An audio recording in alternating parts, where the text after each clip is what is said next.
Welcome to the HR Huddle podcast, presented by Sapient Insights Group, the ultimate resource for all things HR. It's time to get in the huddle.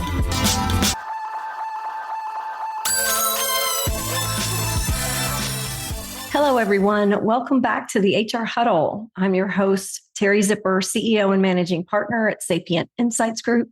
And I'm back for another exciting episode of HR We Have a Problem. This is the show where we break down the big and most relevant HR issues of the day. We help you make sense of what they mean for you, and we talk about what you might do about some of them. So joining me today is Mark Stelzner. Mark is the founder and managing principal at IA.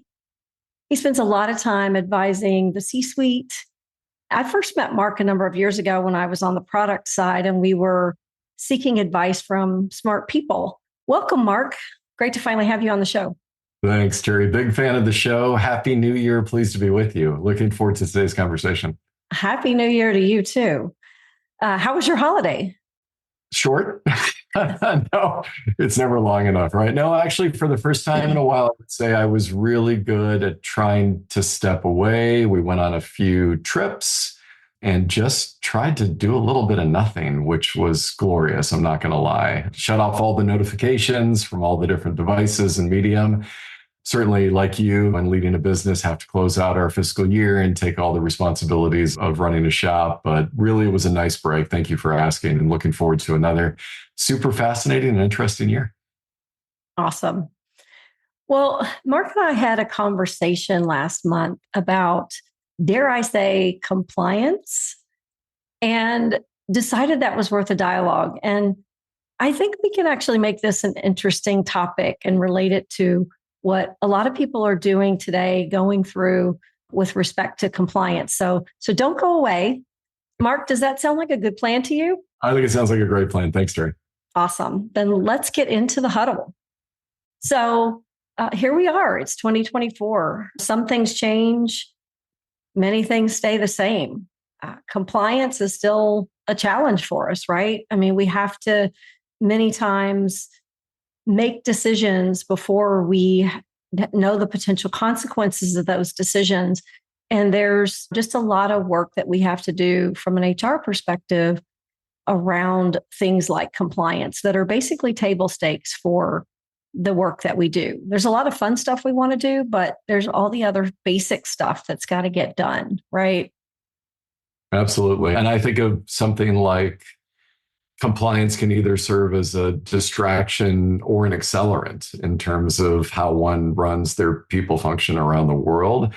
And Teri, you know this better than anybody. It's getting really messy. We have, and we can talk about this in the forthcoming minutes here, but we have issues about roles and responsibilities. We have issues around accountability, awareness, consumption, deployment, influence, lobbying, disagreement, right? And all of that combines to make this a huge issue for certainly every organization that we work with. And I imagine the same is for you.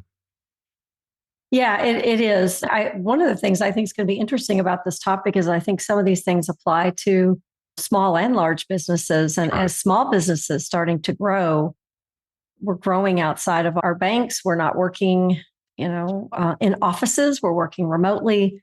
I worked with a small company a couple of years ago, just after the pandemic started, and they were a couple hundred employees, right? And employees were having to work remotely, obviously, as a result of the pandemic, but suddenly they were immediately one of these companies that was very forward thinking. They were out in front telling employees, hey, you can work from anywhere.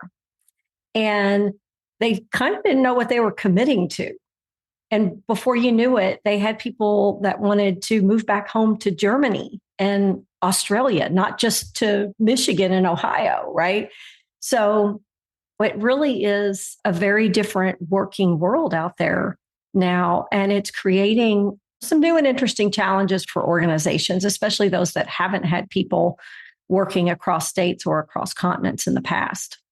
Yeah, I agree. And these migration patterns are very unpredictable. And when very traditional organizations have a high amount of people centricity in a certain location, you can imagine that internally there would be a fractional or even a certain size as a dedicated resource who's looking after the impacts of hyper localized compliance from a statutory, regulatory, legislative perspective down to the city, the county, the state, the jurisdiction, whatever it may be, right? However one looks at the world.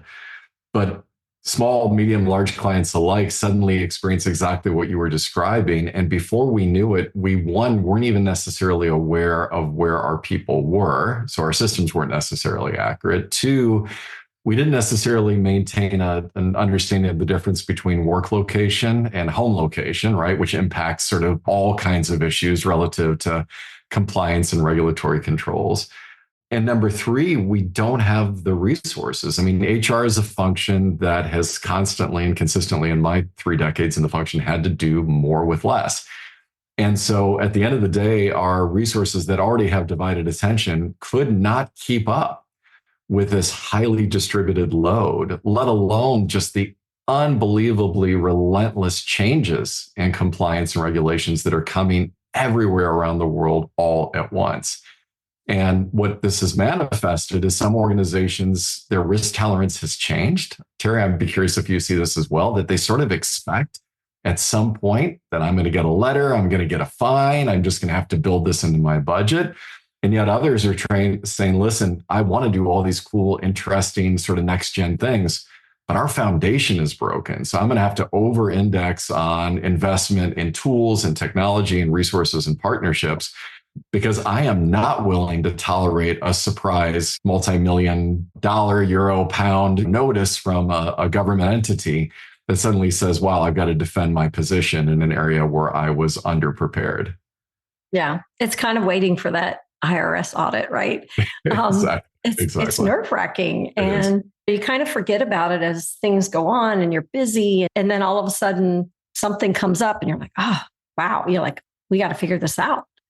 And you're right. I mean, it's happening not just at the larger sort of continental level, country level, but now it's at the state and local level. There's so many regulations and so many new things coming out as a result of pay equity and the way that people are hiring. So yeah, it's interesting. It's overwhelming. And you're right. I'm hearing that mantra again as we head into 2024, which is HR, you got to do more with less. Exactly. And at the same time, get your house in order, de-risk the environment, be prepared to recruit people from anywhere around the world, make sure we have competitive benefits offerings that go beyond the statutory requirements in global locations, right? We're fighting against everybody for global talent. And make sure that you have competitive offerings. You're keeping up with wage and hour requirements here in the States for your hourly or blue collar workforces, and do all the things and do them well and exceed expectations. And also, please monitor and get ahead and let us know what we need to prioritize and prepare for. And just do that with the 5 people that are looking after the topic, please, for our 80,000 employees. And by the way, be more strategic. Oh, yeah. And please, exactly. And let's not talk about tables and seats, for God's sakes. But at the end of the day, Teri, I'm finding that people are therefore increasing their dependency on third parties, right? The goal here is an astute recognition, understandably so. Like, listen, we can't cover all this. We can't monitor, we can't systematize, we can't deploy and execute in a way that I think is sustainable, given all the constraints we've discussed. So I'm going to go out and I'm going to find really good providers. Those could be managed services providers. Those could be tools and technologies, other consulting organizations that are going to be my eyes and ears to make sure that I stay within the confines of these constructs. And we're finding you can't outsource the accountability, right? You as the legal entity are ultimately accountable, but can we risk share? And I'm curious, Teri, from your perspective, how do you think the provider market is doing in this topic? Because we have some pretty serious concerns about the promise versus the execution.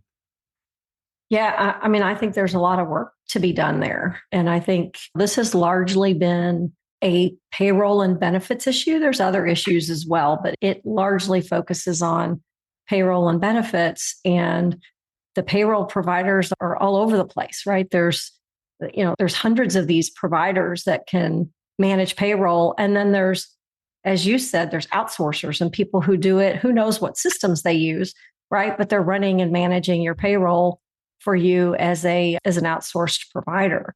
And there's got to be some level of accountability there for them to know like what's happening in the market and how do they manage your pay. I know I'm relying on my vendor heavily to make sure that they're paying the right taxes to the 6 states that we're in. Right. And doing the other things that unemployment insurance and all those types of things. I think they're doing a pretty good job. But I think the landscape, as you said, is getting so complex that it's getting harder and harder to manage the nuances. 100% agree. And we're only in 7 states, so we're not too far removed from you. And for example, I just got a notice in the mail from one of our states, as the leader typically does. No idea what it's about. No idea what we owe. Immediately opened a case with our provider, who of course logged the case and said, well, I'll be happy to get back to you within our service level of 48 hours, but was completely blindsided by a legal and potentially a financial responsibility. And of course, we bandy that we're a work from anywhere. So we don't care where people live. We're very flexible. But with that comes exactly the scenario that we're describing. So stay tuned, I guess, for the next episode to see whether HR, we really have a problem here, depending on the nature of that. Personally and professionally. Exactly. And I mean, you're right. I mean, we do have responsibility. Ultimately, that responsibility resides with us. And that means we have to find the right partners and the right technologies and the right consultants to help us make those decisions. And I find I'm shocked at the number of relationships that we have as a small firm to help us manage all the different areas that just to run the business. That's right. Right. So it gets complex. And I think people do rely on their vendors sometimes too much. Yeah. And we run, like you, a lot of RFPs as an independent advisory firm. And I will say that there is a lot less time focused in this category than I would clearly advocate is required. Providers are very quick to put up a website or describe notionally the fact that they have a compliance solution embedded in their SaaS offering or managed services and outsourcing capabilities. We provide compliance. But when you double click and you ask about, and this is what I would advocate for certainly our listeners here, as you then double click into the jurisdictions and localities in which they monitor, that would be a question that I would ask. Look at our census as an organization. Look at our potential migration patterns, whether it's organic or inorganic growth, like geographies in which we're investing, and find out exactly to the nth degree what your providers actually provision as delivered services. And we're finding for some providers, it's based on the size of the location. So we found out unceremoniously on behalf of some of our clients that there are some payroll, workforce management, time vendors, and even HCM and ERP vendors that only monitor jurisdictions of a certain size. And therefore, they only provision as delivered capabilities in their releases compliance notifications. So this is the second piece. How do I find out that there's a change? Some will deliver it in their release notes. Others say, well, we have a community for that. But when you go to the community, you as the client need to know what to look for.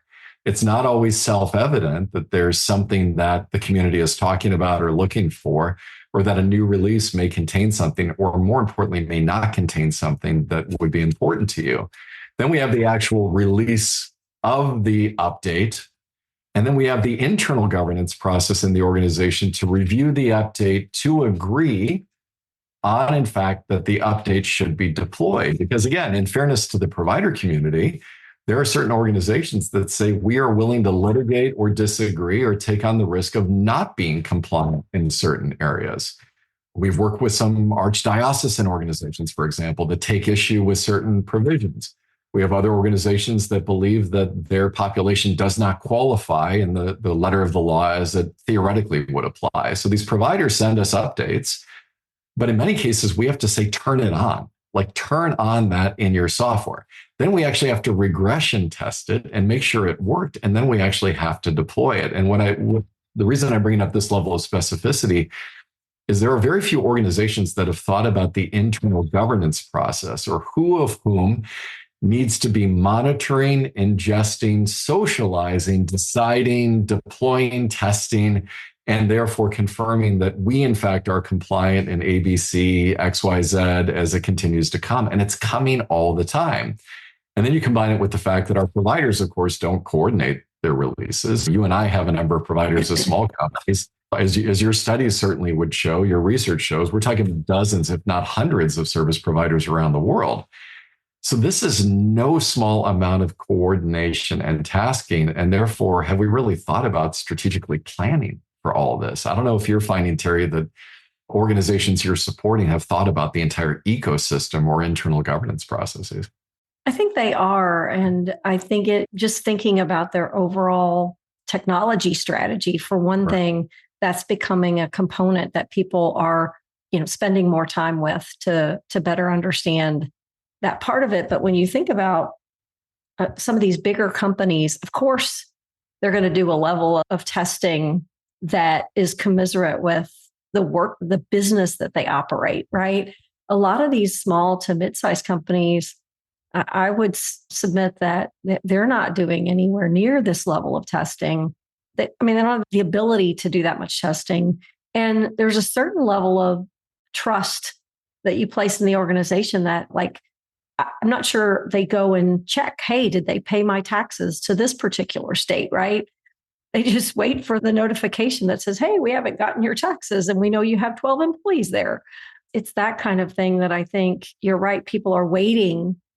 Some people are just waiting for the shoe to drop versus trying to plan ahead. And I think that just comes with, as the organization grows, where organizations want to spend their time and where they want to put the effort. Do we think this is a big enough issue that we're going to spend money here because it's going to save us money later?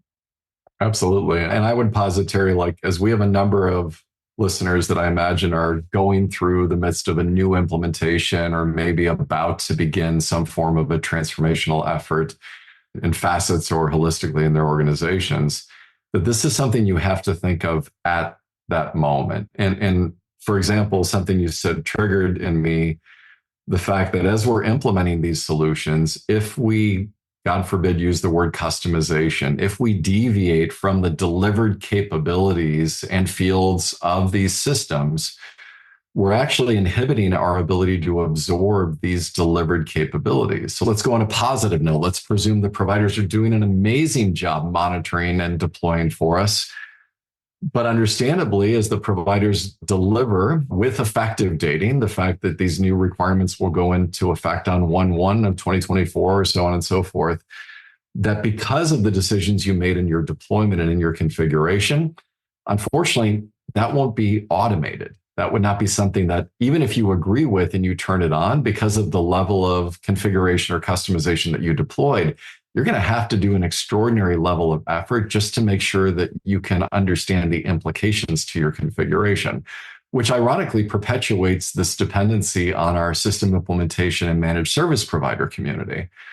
So when we're going through implementations, I think we really need to ask our SI and implementation partners, what would be the downstream impact of this decision, of this deviation, of this secret special thing that this organization states that they require, when in fact we're trying to maintain compliance, and have that conversation early and often. So at least we create some level of internal situational awareness of how we're setting the table for the future. And again, it doesn't matter where you are in this life cycle, it's about intentionality from our perspective. And there are some organizations that are doing this really well. But is there anything, Teri, you think that as clients are going through the buying cycle that you think they should be doing differently in this category? Well, I think they should be looking at implementation vendors. So not everybody's looking at, they're looking at the technology vendors as the full scope of things, right? And I think they miss out when they don't look at implementation vendors separately, as well as change management. I think those are the two things that when I do any sort of vendor selection, the vendors are great. Obviously, they know their products really well. So they're going to know how to implement the complexities of their product. But at the same time, They tend to be, hey, they'll implement it any way you want them to implement it and not necessarily have the full breadth of knowledge about, well, what happens if I go this direction? And what are the downstream implications of that?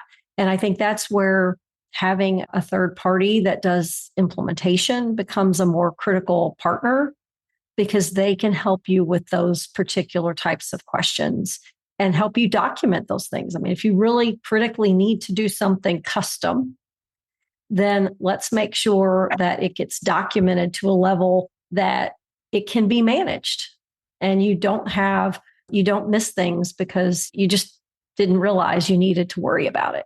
And then the rush to go live, right? We're all under pressure, especially depending on when the licensing starts. Like, try to hit that go live date. And when we talk about payroll, right? You miss by a day, you miss by a quarter because of GL reconciliation. So there is a lot of push to let's get into production. But I really want to amplify something you said, which is the call out between the difference of an implementation and configuration firm only versus those that have some body of experience in ongoing support.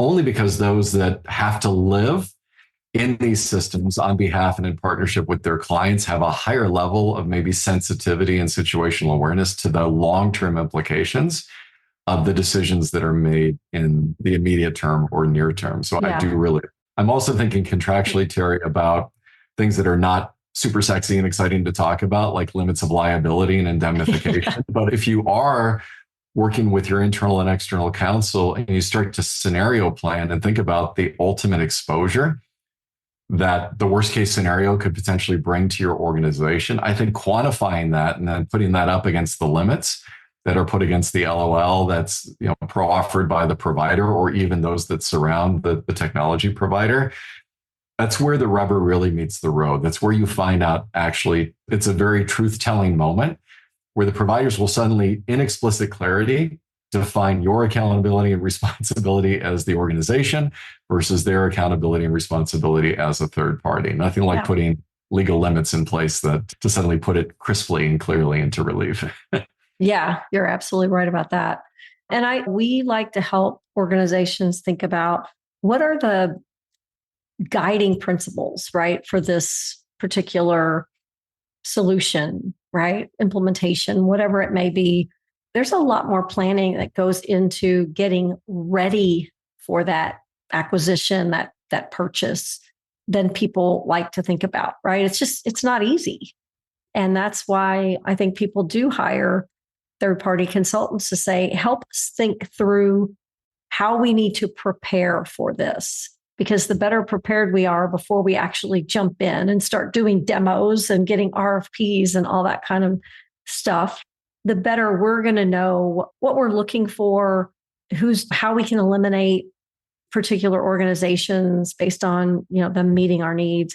I just think it's a key part of the process that people like to overlook. Yeah. And we like to sort of an old adage of go slow to go fast. Like, let's get our house in order. Let's define our true north. We're going to get lost. It's a circuitous journey going through an implementation. So what's going to keep us grounded and help us navigate successfully to the solution? And then also this ethos of the fact that the implementation is really never over. Like, yes, there is a go live date and we have phases and we can print a beautiful logo cake and raise a glass of your favorite beverage. And we should celebrate those moments because of the intensity of this work. But we have been called many times, and I would say way too often, into failed situations, into the need for re-implementation, into the need for remediation for very large and complex organizations who put a tremendous amount of capital and operating expense and opportunity cost into that initial thrust toward go live, but failed to maintain the systems and the processes and the governance and the relationship management necessary to take advantage of the lease. Because this is a lease now, right? We're not going anymore. It's like, I want to take this thing back to the shop on a agreed upon basis and take advantage of the innovation that we're basically paying a tax for. And I keep coming back to this issue of governance, but it really comes down to like, are we clear about setting expectations? And Teri, like you guys do, when we roll up the financials, it's not unusual for the internal expenses to exceed the external expenses. We have to think about change. We have to think about continuous improvement. We have to think about process optimization. we philosophically believe in process-led and tech-enabled. So if you don't take the time to establish a point of view of what's going to be important to you, then you will be taken on someone else's ride. And that may not necessarily get you to the destination that you expected, at least not intact. Yeah. I'm curious how you see what your thoughts are about how AI is going to support this area. I feel like it's one of those areas that could be very significant because the rules are in place, right? Yeah. The things are documented. How do we get AI to better help us deal with the compliance type issues, the things that we don't have time to run around chasing all the time because we're really focused on how we keep good talent in the organization and how we drive the business forward? Yeah, I love that question. And I think good AI is predicated on timely and accurate content. So the first sort of opportunity to solve is, do we have AI tooling that is interrogating accurate repositories to bring us back preemptively, proactively, or reactively accurate and responsive insight? Like that's sort of number one, right? Can we monitor the market? Is there someone monitoring the market, specifically our market, and bringing back to us, again, those notifications in a timely fashion so we can action ourselves and get ready for what's to come? Number two is, do we have our own policies documented in a similarly accessible repository? So then we can marry what we're finding from the open market against our own approaches, what we've stated and attested to our employees, and they've therefore had to attest and agree to are, in fact, our policies and ways of working. I think the excitement is the marriage of the two, right? If we can use AI to not only look at the policies that are impacting our populations, but then put it against our own policies for either validation or for change in policy and update, that brings us a tremendous amount of acceleration and knowledge that then our critically human actors can figure out, okay, what are we going to do about this to complement sort of our strategy and our ways of working and execution? So from my point of view, this is not necessarily a technological issue, right? It's about good, manageable content. And then as the population changes, this is now the complexity factor. As suddenly our census changes and people start to pop up, like where we started the conversation due to mobility in new geos, how often are we updating these tooling to basically know we no longer have to look at San Francisco, right? Those 5 people no longer live there or work there. Now we need to focus on Budapest, or now we're in Osaka or in Sri Lanka or wherever we may pop up. And that continuous process among and between our people and their locations, the monitoring, of course, of the associated compliance implications, the necessary routing to the individuals who have ownership and accountability, and then our policy implications like that. That's an amazing combination. So I think 2024 will see a lot more experimentation. We'll also see providers, I think, that specialize in these types of monitoring services start to offer more technological intervention in order to give some sharp relief to the fact that we are understaffed, as we started with, right? We don't have enough people to keep track of this on their own, and we have way too many providers to knit it together individually. Yeah, I think there are some providers out there who are providing it locally, but at this point, I don't know that there's anybody that's doing it more globally at the level that I think organizations would need. Do you see any big legislative impacts for 2024 coming on the horizon? Well, I mean, one's always interesting, especially here in the States, where we talk about benefits and pay, a significant number of adjustments for benefits and pay in localities all over the nation. So that's probably the biggest. And I think what's going to be interesting to watch, and we're seeing this right now, is continued challenges around the classification of what makes an employee. Number one, which is always open for interpretation, because like your client, Teri, we have clients where their contingent contract, casual population, however we want to refer to it, is actually a multiple of their FTEs. So I think we'll see continuing challenges and interpretive differences, and therefore ongoing pursuits by legislative bodies to collect on misclassification of what is a contract employee versus what is actually considered a traditional employee. And then we have continued battles on exempt versus non-exempt. So I think, like, again, we're talking about the basics. Yeah. I think that's going to continue to be a challenge for employers. And then we're seeing rise of the unions again. Yeah. And Oh, so yeah. I think then you add into it the material increase in, I'd say, a successful year for collective bargaining around the world with a wide variety of material examples, that organizing efforts are certainly back. And therefore, now we talk about the implications to CBAs and in many cases, dozens and dozens of CBAs, which are also hyper-localized. Just adds another level of complexity of, yes, that may or may not apply to this tranche of individuals. So you combine just like those basic tenets of what's an employee, what's the classification of an employee, and what's a union versus non-union employee. And boy, that's keeping people up at night already. It is. And it's funny. It's what I said at the beginning, like as things change, most things stay the same. And Right. people are coming into HR thinking, what? You haven't gotten this exempt, non-exempt thing figured out yet? Right. How long is that going to take? You've been doing that for 100 years. It's the same thing with the unions. Like, well, hasn't that been a thing for a long time? Like, why am I having to figure this out?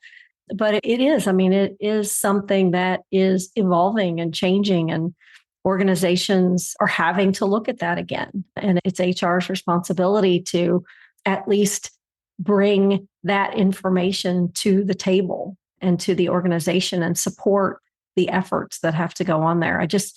We just did a project down in New Orleans, and their nurses voted a union in just before the holidays. So it is becoming more and more popular again. Yeah, I would agree. And I'd say maybe the last thing on this topic is transparency. It's the year of transparency, and therefore the need for timely and accurate people data. And I mean, timely and accurate people data is getting more and more acute. And this is not easy. Like pulling the necessary compliance reports that you can provide to the governing bodies to, in fact, demonstrate or support that you're within the confines of the law. The easy button is literally supposed to be an easy button, that this is delivered functionality or these are delivered reports. But the reality is it is far from that in many organizations. So again, just the basic tenets of maintaining our accurate and timely data is still pretty paralyzing and a tremendous amount of effort for a lot of organizations, which I think is, as you said, if you're a new HR professional, this is pretty irritating and surprising to you that here we are. Welcome to the future. It's 2024 and we're still with old name issues all over again, Teri. I'm with you. So if you're listening to this podcast and you're kind of thinking, oh, I might need to sort some of these things out, what's one thing that you might tell people to do to start thinking through this as a broader issue? Obviously, they're not going to go try to figure every component out, but as just kind of a broader issue, looking at their organization, how do I make sure that we've got a good compliance model? Yeah, I mean, first and foremost, an accurate current state inventory, meaning that who or whom, and I mean internally and externally, is looking after what topics and with what frequency. And I'd say literally documenting that and I don't care what format it is. It can be a spreadsheet, it could be a smart sheet, it could be something exciting. But at the end of the day, do you have a well-documented inventory of all the puts and takes that are impacting your organization from a compliance perspective? Second, then I come back to internal governance processes. Is it clear who or whom, therefore, is deciding our position relative to those impacts? Now that we know who's involved and we know what third parties are involved, is it clear about roles and responsibilities? And then lastly, I would say, with what frequency are we meeting? It's not the most popular topic until it becomes the most popular topic. But with what frequency are we meeting to continuously look at opportunities for improvement, or even forget improvement, just for compliance, for the basics of compliance? And how do we build that into our capacity model? And I'd say when we go into a new fiscal, therefore, ensuring we've got the right funding and the right focus. I mean, it really is the basics, but it starts with understanding the reality of your current situation and making sure that it gets in the hands of your senior leadership. So everybody goes in eyes open. Everybody can make a decision they want, but if you're not well informed, then you're going to be surprised. So I'm starting with just the basics of take stock, Teri. That's where I would begin. Yeah, no, I think that's a really good point. And knowing that as an organization, you've said, we're going to deal with this when it happens. And you've got, I mean, okay, it might not be the best solution, but if you know that's the approach, you can at least work with that. 100%. And I love that call out because the last thing, which I absolutely wholeheartedly believe in, is intentionality. Like what you described means there was an intentional exposure, discussion, and decision has been made. And honestly, that's at the C-suite. The C-suite has the accountability and responsibility to make those determinations, which means it's incumbent on all of us as HR professionals to provide the right level of intelligence to those who don't live in the four walls of these topics every single day. So in fact, they can make an educated determination and declare that position. Once it's declared, then it's just about accountability and execution. But in lieu of that declaration, it can get pretty ugly pretty fast. Yeah. No assumptions, baby. No assumptions. Exactly. Well, Mark, this has been a great conversation. I'll be interested to see how the year goes and how we see some of these things start to evolve. I'm just wondering real quickly if you want to give a quick plug for your event coming up in April, the EPIC event. Yeah, thanks, Teri. I have the great pleasure of hosting a new event by the parent company of HR Executive and the HR Technology Conference called EPIC HR. Elevate People, Ignite Change. We just had to make up something for EPIC, Teri. After I love it. Yeah, so it's epic, EPICHR.com, and it is really a people-centered event, and we have amazing keynoters. We have tremendous C-suite attendance. We've got a tremendous number of really innovative and engaging presenters that are going back to the center of HR, which is the people. So I'd encourage you to check out the website. The agenda is fully posted. I am the least important person. As conference chair, I'm just the facilitator and the guy that gets to introduce all these amazing minds to all of you. But I'd love for people to attend and certainly encourage people to reach out and connect with me on LinkedIn or otherwise if they have any questions. But thank you, Teri. I appreciate that. Awesome. Looking forward to it. Thank you again. I want to thank our producer, Brand Method Media Group. It's done a great job of getting these out there posted and driving up our listenership, which I don't know if you saw on LinkedIn. We had something like a 250% increase or growth in our podcast last year. So super excited about that. Thanks to our marketing team. And thank you for tuning in. That's it for this episode of HR We Have a Problem. If you enjoyed the episode, you can subscribe to it on your favorite podcast app or leave us a review if you have a minute. We'd love to hear from you and know a little bit more about what topics you might want to hear about. You can also drop us a line or schedule a chat on the website. We will be back in 2 weeks with another exciting episode of HR We Have a Problem. Thanks, everybody.